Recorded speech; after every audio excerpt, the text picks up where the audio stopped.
don't know what it's all about. But for the young man who learns, it's age to get ahead, an age with a rewarding future. The question is, how do you learn what it's all about? How can you prepare today for your place in tomorrow? How to claim your stake in tomorrow? This is the story of three young men who have found that the United States Army offered one way to stake their claim in tomorrow, and for them was the fix. The hardware, one of the country's newest missile batteries, the Pershing. It's manned by a crew whose responsibilities are enormous, whose skills are the finest. Example of a specialist, the erector launcher operator. Another, the operator of the programmer test station. Unless his computer and missile equipment check out exactly, nothing moves. The job of every man on the missile team is vital to the security of the United States today. Start power station.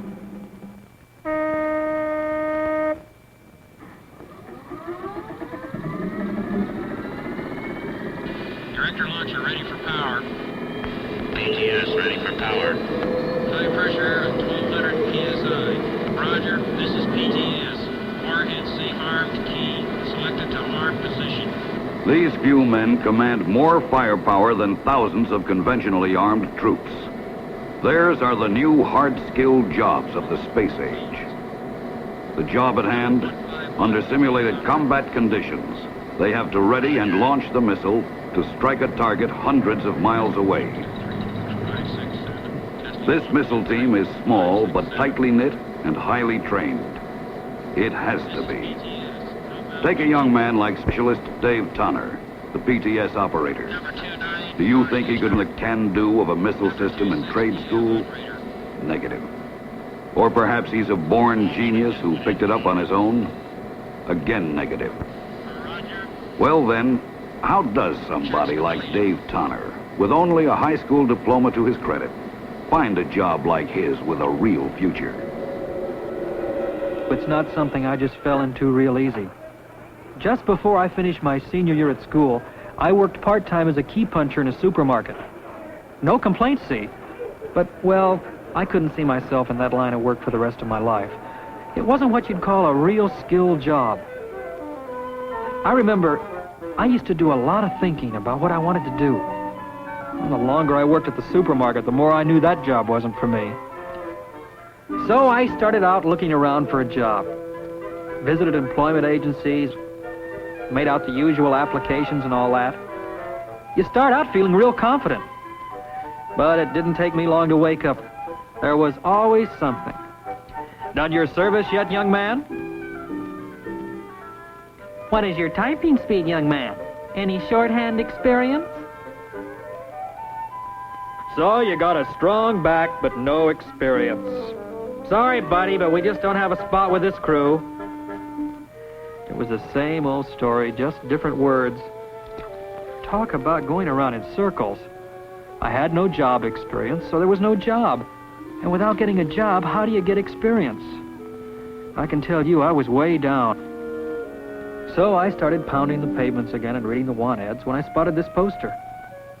I thought, well, now how about the service? The United States Army seems to promise a lot. I decided I better have a little talk with Uncle Charlie, because he put in 3 years back in the 40s. Well, I can't say he painted the best picture. When I mentioned the Army aptitude test, he said, only aptitude you gotta have for the Army's a pair of strong feet and one good eye to aim a rifle with. That's Army aptitude, Davy boy. Uncle Charlie means okay. But anyway, I decided to ask the Army recruiter about the opportunities they talk about on all those posters. What did I have to lose?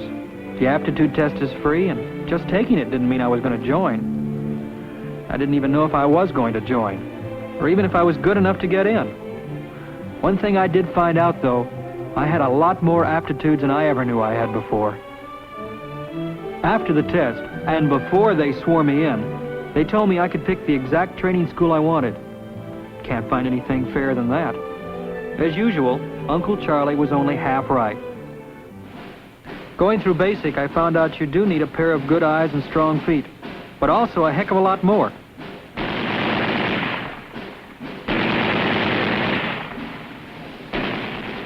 After basic training, good old Uncle Charlie wouldn't have recognized the new Army.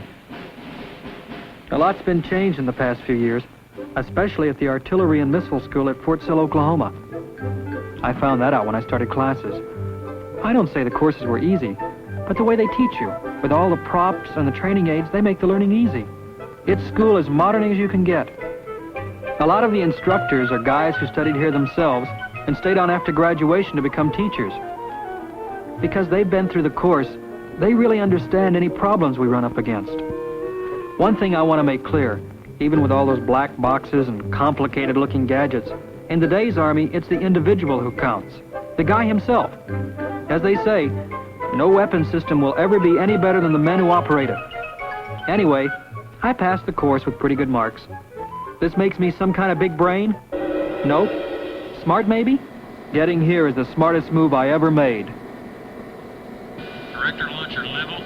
Now, with this exercise, Specialist Dave Tonner has got to prove in the field what he learned in class. Automatic hold. Computer shows parity error. Rerun of tape still signals error. Have you malfunctioned? Negative.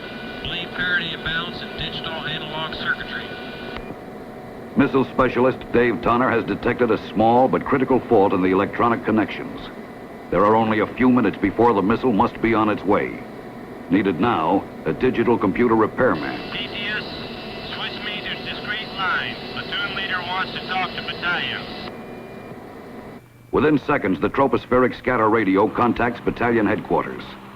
These specialists are miles from the firing position, dispersed to soften a possible enemy counterblow. Here, from a pool of standby specialists ready to service any of the 4 Pershing batteries, the right man is tapped. He's hurried to one of the 4 choppers organic to each Pershing battalion. These aircraft give the firing teams great mobility and dispersion capabilities. Key passenger is the computer specialist. The helicopter crew chief is Tex Godley. It's his job to make sure that the helicopter is always ready to take the specialists wherever they're needed.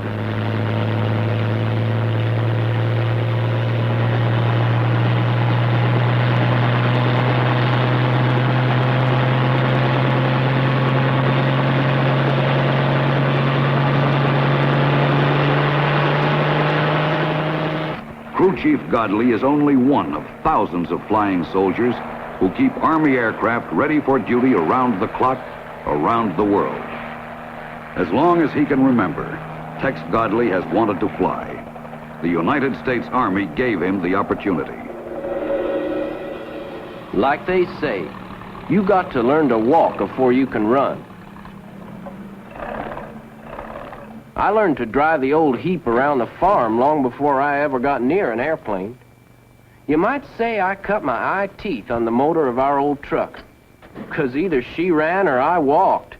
It was just as simple as that.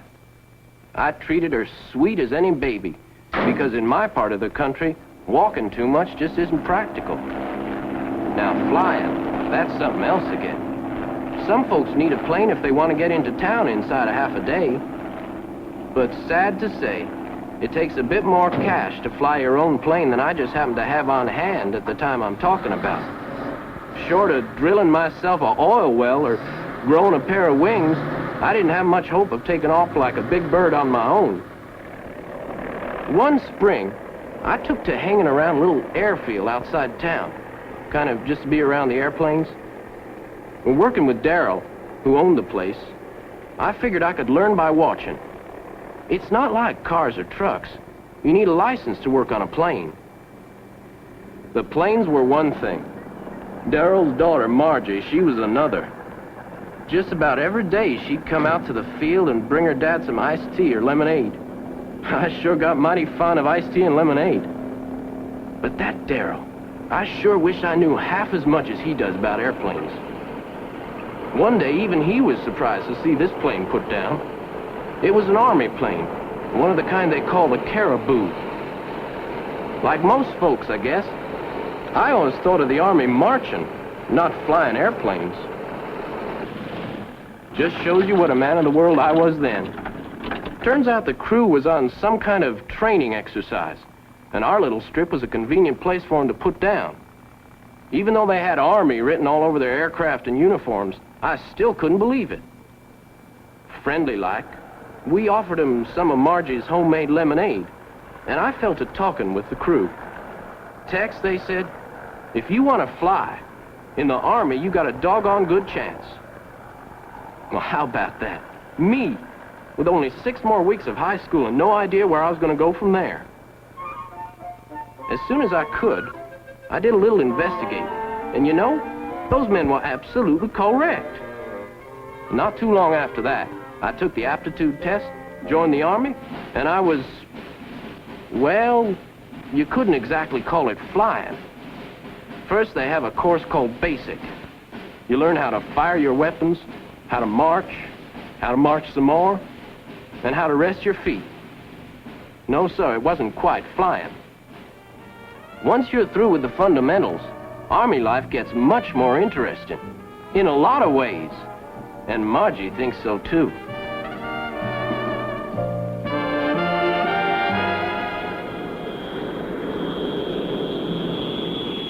Then one bright morning, I was where I'd always wanted to be, ready to start my aviation schooling. Here, the Army pays you to learn. They supply everything you need: books, clothes, room and board, everything you need, a real earn-while-you-learn deal. In civilian life, you'd have to pay them to take a course of schooling like this. Half the time's in classroom, the other half in practical training, working on the aircraft themselves. Working in small groups makes it easier to catch on fast. Because it's a growing field, I put in for helicopter maintenance training, where you learn about the latest turbine engines. Now I got my own ship, I'm part of a team. And right now I'm on flying orders, so I get extra pay. If you qualify, you can earn proficiency pay as an aviation mechanic, but not all crew chiefs do.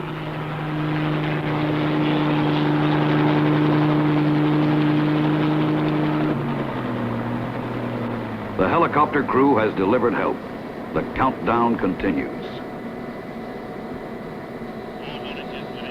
For the Pershing missile battery, time is running out. Now, either the computer specialist corrects the trouble, or the countdown will have to be stopped. Dave Tonner, programmer test station operator, is like a general practitioner. He has already diagnosed the illness, a sick computer. Now that the surgeon, the digital computer specialist, has arrived, it's time to operate. The specialist is Bill Evans, a computer repairman who did highly in or out of service, an expert in one of the most important and fast-growing fields of industry. Let's see how Bill Evans happens to be where he is. Even before I knew what the word meant, I was interested in electronics. When I was still a kid, I started fooling around with radios and stereo. In my senior year, Mr. Green, the guidance counselor at school, said it was about time I started thinking about where I was going to go from there. Based on my marks, Mr. Green thought I could get some kind of scholarship somewhere, go to college and all. I talked it over with Mom. That's what we all wanted, but there were things like books and clothes and the rest. Even if I could win a scholarship. You see, my dad died a couple of years ago, and I've got a couple of kid sisters. So what it amounts to, even though Mom has a job, I inherited the place as head of the family. So no matter how we tried to figure it, it looked as though college would be out for now. Mr. Green would be just as disappointed with the news as I was. But while I'd been feeling kind of sorry for myself, he'd figured out the best course of direction I could take. He's a man who really knows his job. From the Army's handbook for counselors and students, he came up with the idea about my continuing my school studies in the Army after I got my high school diploma. Maybe I could pick up my college education when my sisters were older, or if I ever decided to leave the service after specialist school, I'd be in better shape for a job on the outside. It surely was a solution to my problem. So when I took the Army's free aptitude test and got a decent grade, I put in for electronics school. First I went through basic. Back in high school, I got a letter or two, so it wasn't too much sweat. When I started classes, the few things I learned about radio from my hobby were a help. But in this course, you move right along, fast. Believe me, there's nothing like picking the subject you want to study. The best industrial scientists and university educators in the country helped to design the course along with the Army's military experts. And on top of all that, you just can't imagine all the equipment. It rates with the best you'll find anywhere in school or private industry. In the middle stages, you work with a partner, helping each other along step by step. I guess it just proves one thing, that two heads are better than one.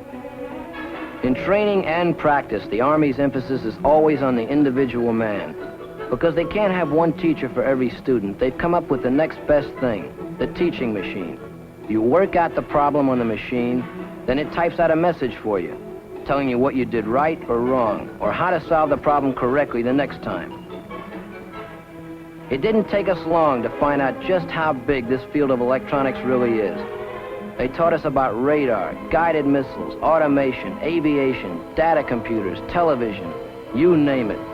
Just about everything new and exciting in the world today is related one way or another to electronics. But don't get me wrong, I don't want to sound like I think electronics is going to take over the world. Because one thing I sure learned about the Army, it's one service where the man, not the equipment, really comes first all the way down the line. And believe me, that's the way I like it. When the Army talks about specialist, they mean just that. They're a hard core of first-class experts, like Bill Evans here. His operation of electronic surgery complete, Specialist Bill Evans is quickly flown back to battalion headquarters, ready to meet another crisis if any trouble should break out at one of the other missile batteries.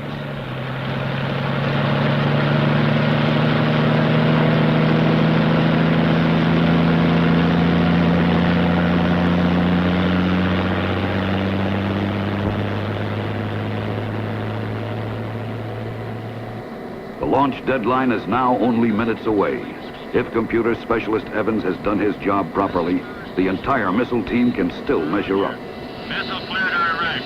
Press play complete. The crew is working under simulated battle conditions. The countdown continues, never having stopped. In real battle, no enemy would remain immobile to await the convenience of a missile battery. These mobile, hard-hitting Pershing battalions are deployed in different parts of the free world. Unified teams like Dave Tonner, Tex Godley, and Bill Evans go where their missile battalion goes. The missile is erect, the horizontal laying completed, the theodolite is carried off. Now the boom is lowered to firing position, and the team prepares for the last phase. Now the ACE, automatic checking equipment, goes into action. It makes hundreds, even thousands of calculations a second, then flashes the news that all systems are go. Now the remote key can be inserted. Clear the area. Clear the area.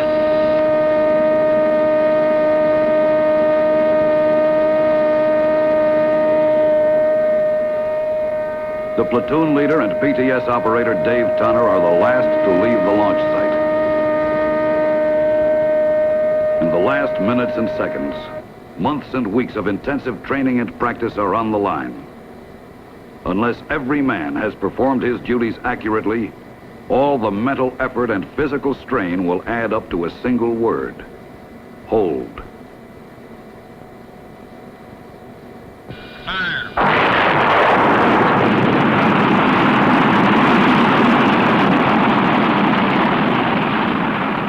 Mission accomplished. Smoothly, efficiently, and on time. This has been a story of men who knew their own minds, who decided before enlisting what kind of Army schooling they wanted. A team effort, achieved by superbly trained specialists in electronics, in aviation, and in missile systems. The Army today has need of more men who can qualify for these and many other hard-skilled jobs. Why not claim your stake in tomorrow? If you're good enough to get in, a proud future can be yours in the new Action Army.